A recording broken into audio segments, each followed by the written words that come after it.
T for பொண்டாட்டி, நான் உனக்கு ஆரம்பத்திலேருந்து சொல்றதே தான்.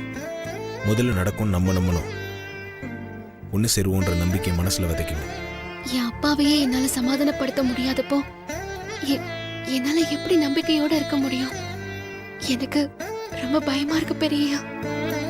பயப்படாதா. நீ உங்க அப்பாவை புரிஞ்சுக்கிட்டதை விட நான் நல்லா புரிஞ்சு வச்சிருக்கேன். சின்ன வயசுல இருந்து உன்னை வளர்த்தது உங்க பாட்டி. ஆனா என்னை வளர்த்தது யார் தெரியுமா? உங்க அப்பா தான். நான் அம்மா கிட்ட அதிகமா இருந்ததை விட உங்க அப்பா கூட தான் அதிகமா இருந்திருக்கேன். சாப்பிட்ற விஷயத்துல, விளையாடுற விஷயத்துல அம்மா எனக்கு ரொம்ப கண்டிஷன்ஸ் போடுவாங்க. நான் அதுக்கு முகம் வாடி உட்காந்துருப்பேன். அப்பெல்லாம் அம்மாவுக்கு தெரியாம சுந்தரம் தான் என் விருப்பத்தை நிறைவேற்றி வச்சு என்னை சந்தோஷப்படுத்துவார். என் மனசு கஷ்டப்பட்டா அவரால் தாங்கிக்க முடியாது.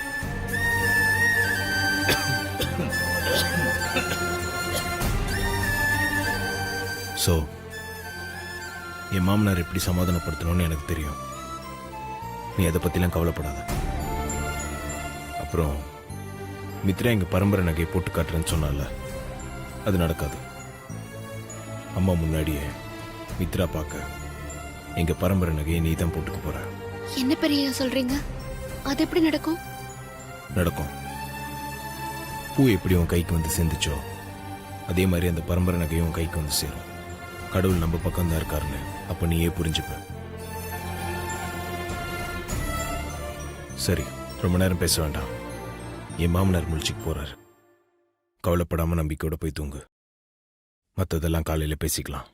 சரிங்க பெரியயா.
என்ன ப்ரோ, காலையில உனக்கு நிச்சயதார்த்தம் ஆகுதுன்னு சொல்லி நாங்க எவ்வளவு டென்ஷனா இருந்தோம். நீ கூலா இருந்த.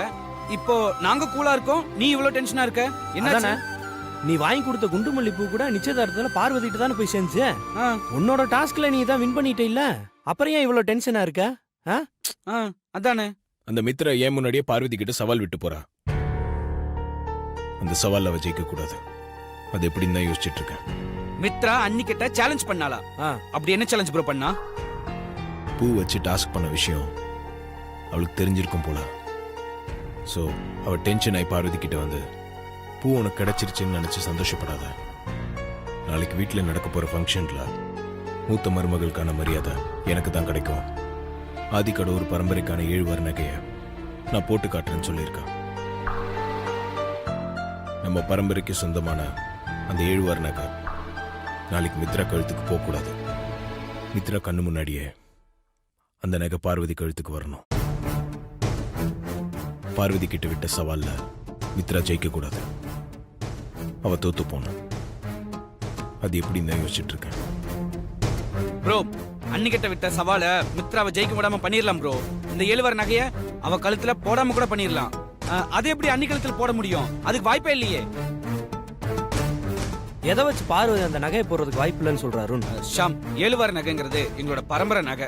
அது வழி வழியா எங்க வீட்டோட மூத்த மருமக போடுறது. எங்க அம்மாக்கு அப்புறம் சித்தி கூட அந்த நகையை போட்டது கிடையாது. அப்புறம் எப்படி அம்மா முன்னாடி அண்ணி கழுத்துல நகையை போட முடியும்? முடியும் அருண். எப்படி ப்ரோ? ஏற்கனவே ஒரு வாட்டி அம்மா முன்னாடி பரம்பரை நகையெல்லாம் பார்வதிக்கு போட்டு போட்டோஸ் எடுத்தோம், ஞாபகம் இருக்கா? ஆமா ப்ரோ, பிராண்ட் அம்பாசிடருக்காக ஃபாரின் கிளைண்ட் கேட்டாங்கன்னு சொல்லி அந்த நகையை பார்வதிக்கு போட்டு போட்டோ எல்லாம் எடுத்து அனுப்பிச்சோமே. அம்மாட்ட பர்மிஷன் கேட்டு அதை பண்ணோம். ஆனா அம்மா அதுக்கு முழுசா சம்மதிக்கலையே. அதே டெக்னிக் தான் நாளைக்கும் அப்ளை பண்ண போறோம். எப்படி ப்ரோ, என்ன பண்ண போறோம்? நாளைக்கு என்ஆர்ஐ ஒருத்தரை செட் பண்ணி ஓவர்சீஸ்ல இருந்து கால் வர மாதிரி பேச வைப்போம்.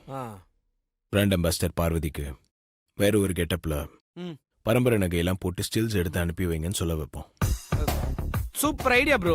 இந்த ஃபாரின் காலு பிசினஸ் அப்படின்னு சொன்னாவே அம்மா மறுக்க மாட்டாங்க, ஓகே சொல்லிடுவாங்க. இந்த மித்ரா முன்னாடி அன்னி காலத்துல நம்ம பரம்பரை நகையை போட வச்சிடலாம் ப்ரோ. நாளைக்கு ஆள் செட் பண்ணி போன் வர வைக்க வேண்டியது உன்னோட பொறுப்பு. அந்த பொறுப்பு என்னோடது, நான் பாத்துக்கிறேன் ப்ரோ. எல்லாம் கரெக்ட் தான். ஆனா எனக்கு ஒரு சந்தேகம். உனக்கு என்ன சந்தேகம்? நாளைக்கு ஃபங்க்ஷன் வீட்ல தான் நடக்க போகுது. ஆமா, வீட்டு ஹாலில் தான் நடக்கும். ஏன்? பார்வதியை தான் உங்க அம்மா உங்க கல்யாணம் முடிகிற வரைக்கும் வீட்டுக்குள்ள வரக்கூடாதுன்னு சொல்லியிருக்காங்கல்ல. அப்புறம் எப்படி பார்வதி ஃபங்க்ஷனுக்கு வரும்? பார்வதி வந்தா தானே மித்ரா முன்னாடி பார்வதி கழுத்துல அந்த நகையை போட முடியும். ப்ரோ, ஷாம் சொல்றதும் கரெக்ட் தான் ப்ரோ. அன்னி வீட்டுக்குள்ள வந்தா தானே நீங்க நினைச்சதெல்லாம் நடக்கும். அன்னி வீட்டுக்குள்ள வர்றதுக்கு அம்மா எப்படி சம்மதிப்பாங்க?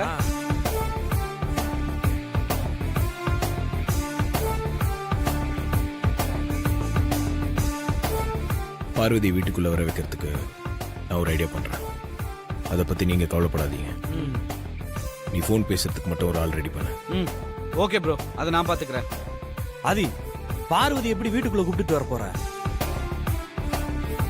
Wait and see.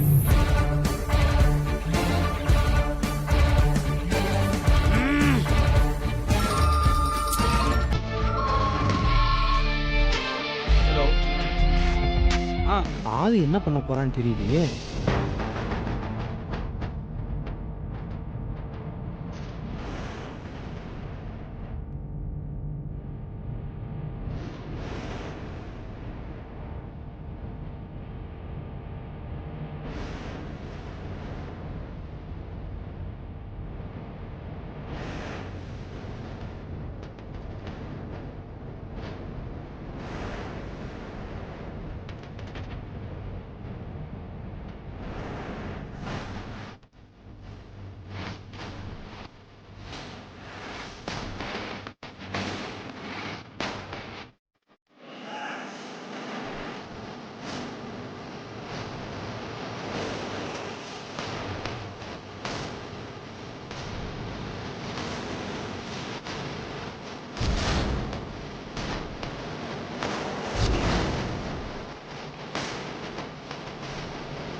என்ன வழி மறிச்சு நிக்கிறேனேன்னு பாக்குறீங்களா? உங்களை பார்த்தா ஏதோ டென்ஷன்ல இருக்கிற மாதிரி தெரியுது. நாளைக்கு சவால்ல நான் ஜெயிச்சிருவேன்னு நினைச்சு ரொம்ப டென்ஷனா இருக்கீங்களோ? நீ தலைகீழ நின்னாலும் நாளைக்கு சவால்ல உன்னால ஜெயிக்க முடியாது. தள்ளு. அது ஒரு நிமிஷம். நாளைக்கு பரம்பரை நகையை நான் போடக்கூடாதுன்னு நீங்க ஆண்டி கிட்ட சொல்லி தடுக்க போறீங்களா? கொடுக்கறத தடுக்கிற பழக்கம் எனக்கு கிடையாது. அப்புறம் எப்படி நான் தலைகீழா நின்னாலும் சவால்ல ஜெயிக்க முடியாதுன்னு சொல்றீங்க? ஒருவேளை நீங்களே என் கழுத்துல தாலி கட்டி முறைப்படி மூத்த மருமகள் ஆனதுக்கு அப்புறம் தான் ஆண்டி பரம்பரை நகையை போட்டு விடுவாங்களா? அம்மா என்ன முடிவு எடுப்பாங்கன்னு எனக்கு தெரியாது. ஒருவேளை அம்மா பரம்பரை நகையை உனக்கு கொடுத்து அதை நீ போட்டுக்கிட்டா கூட உன்னால சவால் எல்லாம் ஜெயிக்க முடியாது.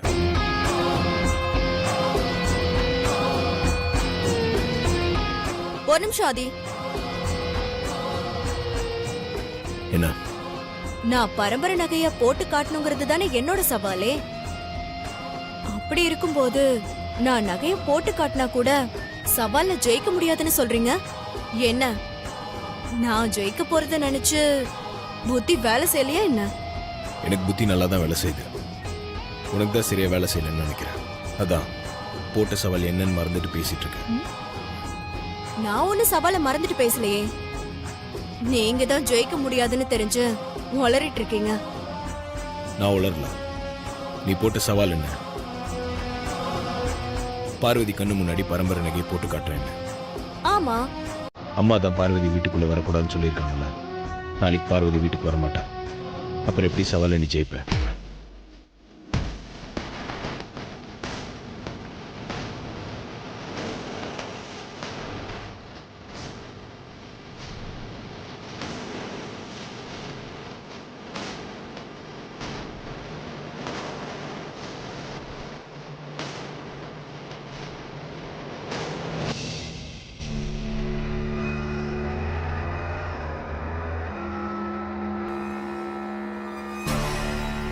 நான் சவால்ல ஜெயிக்கணும்னா பார்வதி வீட்டுக்குள்ள வரணும்.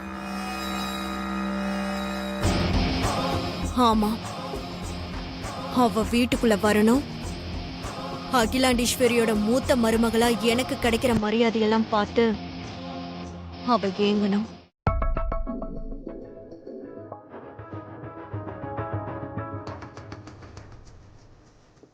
மித்ரா கிட்ட போட்ட சவால்ல ஜெயிக்கிறதுக்கு ஆதி என்ன பிளான் போட்டிருப்பாருன்னு எப்படி தெரிஞ்சுக்கிறது? நிச்சயம் அருணுக்கு என்ன பிளான்னு தெரிஞ்சிருக்கும்.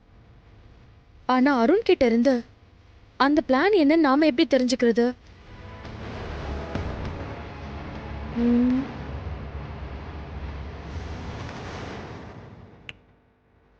கரெக்ட், அதுதான் சரியான ஐடியா. அருண் அதுல ரொம்ப வீக்.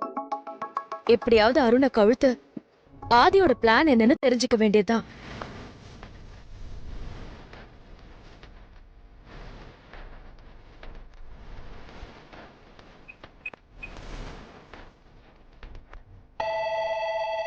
ஏய், போன் அடிக்குது, போய் பாரு.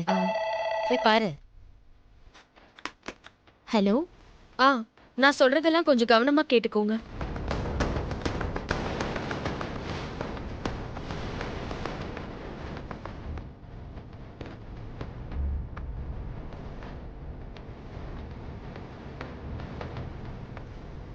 சரிங்கம்மா. எடுத்துட்டு வரேங்கம்மா.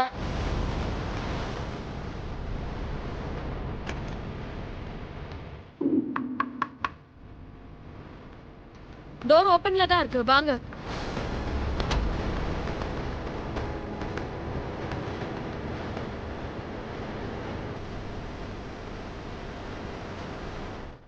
வேண்டாம் வேண்டாம், நான் பாத்துக்கிறேன். ஏதாவது தேவைன்னா கூப்பிடுறேன். சரிங்கம்மா. கிளம்புங்க.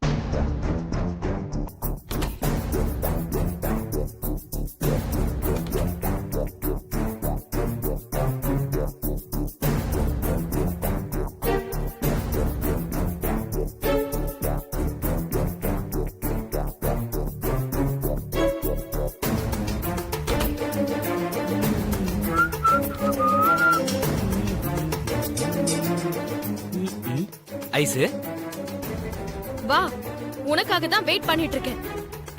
எனக்காக வெயிட் பண்ணிட்டு இருக்கியா? எதுக்கு ஐசு? வந்து சொல்றேன்.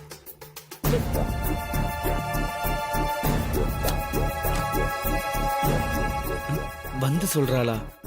என்னவா இருக்கும்? ஐயோ, நம்ம தான் எந்த பொண்ணு கூடயும் பேசுறதே இல்லையே. நல்ல பிள்ளையா தானே இருக்கோம்.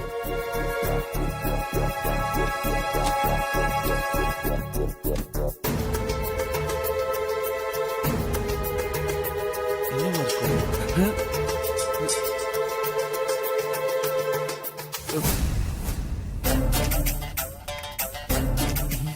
ஐயோ, கண்டுபிடிச்சிட்டாலே. என்னது இது? ஐசு, அது வந்து நீ எதுவும் சொல்ல வேண்டாம் அருண், எனக்கு எல்லாம் தெரியும். இத நீ கபர்ட்ல மறைச்சு வச்சுக்கிட்டு அப்பப்ப எனக்கு தெரியாம குடிக்கிறது எனக்கு தெரியாதுன்னு நினைச்சிட்டு இருக்கியா? ஐயோ இல்ல ஐசு, இது ஒரேடியா விட முடியல. அதான் வீட்ல யாருக்கும் தெரியாம கொஞ்சம் கொஞ்சமா வச்சு குடிச்சிட்டு இருந்தேன். அம்மாட்டெல்லாம் சொல்லிடாத ஐசு, ரொம்ப வருத்தப்படுவாங்க. இப்பதான் பையன் பொறுப்பா இருக்கான்னு நிம்மதியா இருக்காங்க. அந்த நிம்மதிய கெடுத்துற வேணாமே ப்ளீஸ் ஐசு. பயப்படாத அருண், நான் ஆண்டி கிட்ட இத பத்தி சொல்லி அவங்க நிம்மதியை கெடுக்க மாட்டேன். இனிமே என்கிட்ட கூட நீ மறைச்சு இப்படி குடிக்க வேண்டாம். வீக்லி ஒன்ஸ் நான் உனக்கு பெர்மிஷன் கொடுக்கறேன். இந்த ரூம்லயே நீ குடிக்கலாம். ஐயோ, thank you Aishu, thank you so much. இது நான் உங்ககிட்ட கொஞ்சம் கூட எதிர்பார்க்கவே இல்ல. ஓகே, அப்ப இப்பவே ஸ்டார்ட் பண்ணு. என்னது, இப்பவே வா? ஆமா. நானே ஊத்தி கொடுக்கறேன்.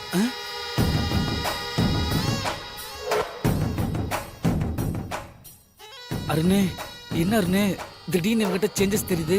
எதுக்கும் கொஞ்சம் ஜாக்கிரதையா இருந்துக்குவோம். வா அருண். வர ஐசு.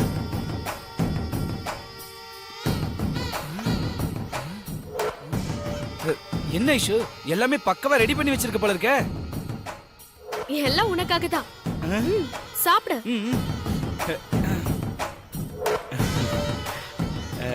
Cheers ice. Cheers.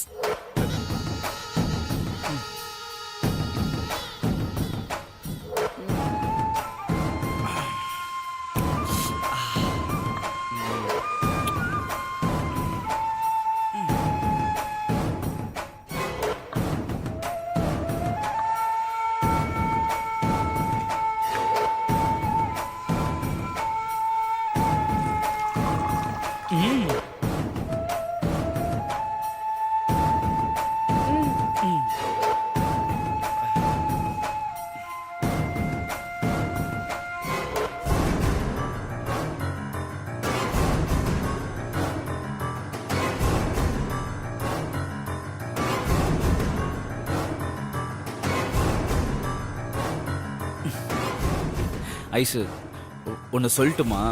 சொல்லு. உன்ன மாதிரியே பொண்டாட்டி எல்லாத்துக்குமே அமைஞ்சதுன்னு வையேன், இந்த பாருக்கு போற செலவெல்லாம் குறைஞ்சிரும்ல. என்ன நான் சொல்றது?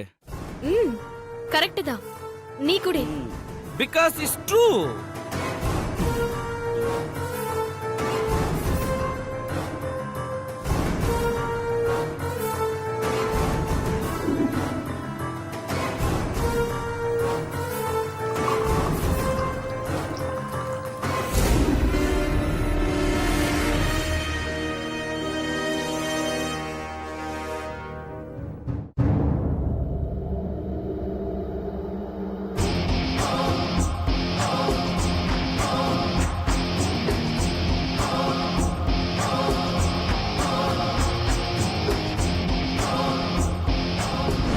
நாளைக்கு பார்வதி வீட்டுக்கு வர மாட்டான். அப்புறம் எப்படி சவால் நீ ஜெயிப்பேன்? அந்த சமையல் கறிய வர வைக்கிறேன். போட்டியில ஜெயிச்சு காமிக்கிறேன். எக்ஸ்கியூஸ் மீ ஆண்டி, உள்ள வரலாமா?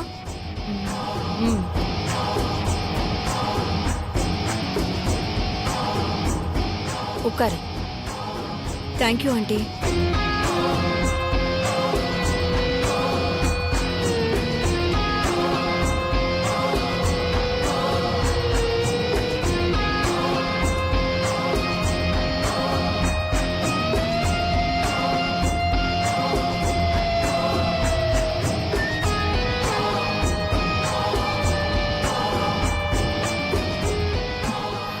ஆண்டி, நீங்க பிஸியா இருக்கீங்க. நான் வேணா அப்புறம் வரட்டுமா? உட்கார். என்ன விஷயம்? ஏதாவது பேசணுமா மித்ரா? ஆமா ஆண்டி, நாளைக்கு நடக்க போற ஃபங்க்ஷனை பத்தி டிஸ்கஸ் பண்ணலான்னு வந்தேன். என்ன டிஸ்கஸ் பண்ணணும்? நாளைக்கு ஃபங்க்ஷன்ல பாட்டு பாடும்போது டான்ஸும் ஆடலாமா ஆண்டி? மும்பைல இந்த மாதிரி பாட்டு கூட டான்ஸும் சேர்ந்து பண்ணுவாங்க. நல்ல என்டர்டைன்மெண்டா இருக்கும். அது சங்கீத் ஃபங்க்ஷன். லேடிஸ் மட்டும் கலந்துக்குவாங்க. அதுல ஜென்ஸ் மாதிரி லேடிஸ் கெட்டப் போட்டுக்கிட்டு டான்ஸ் பண்ணுவாங்க. ஜாலியா இருக்கும். Exactly aunty. ஆனா நான் சொல்ல வந்தது அந்த மாதிரி கெட்டப்ல போட வேண்டியதில்ல ஆண்டி. ஒரு தமிழ் சாங் போட்டுட்டு அதுக்கு தகுந்த மாதிரி டான்ஸ் பண்ணிடலாம். ஓ சரி, டான்ஸ் ஆட போறது யாரு? நான் தான் ஆண்டி. சரி, உன் விருப்பப்படியே பண்ணிக்கோ. Thank you aunty. இன்னொரு ஆப்ளிகேஷன். என்ன? நான் மட்டும் டான்ஸ் ஆடுனா நல்லா இருக்காது. ஐஸ்வர்யா நல்லா டான்ஸ் ஆடுவா. 2 பேரும் சேர்ந்து ஆடுங்க. ஐஸ்வர்யா நல்லா டான்ஸ் பண்ணுவாதான். ஆனா அந்த ஃபங்க்ஷனுக்கு வந்தவங்களை எல்லாம் கவனிச்சுக்கிறதுல கவனம் செலுத்த முடியாது. கரெக்ட். அப்ப உமாவை சேர்த்துக்கோ. ஐயோ ஆண்டி, உமாக்கு டான்ஸே ஆட தெரியாது ஆண்டி. ஆண்டி, பார்வதியை கூப்பிட்டுக்கலாமா?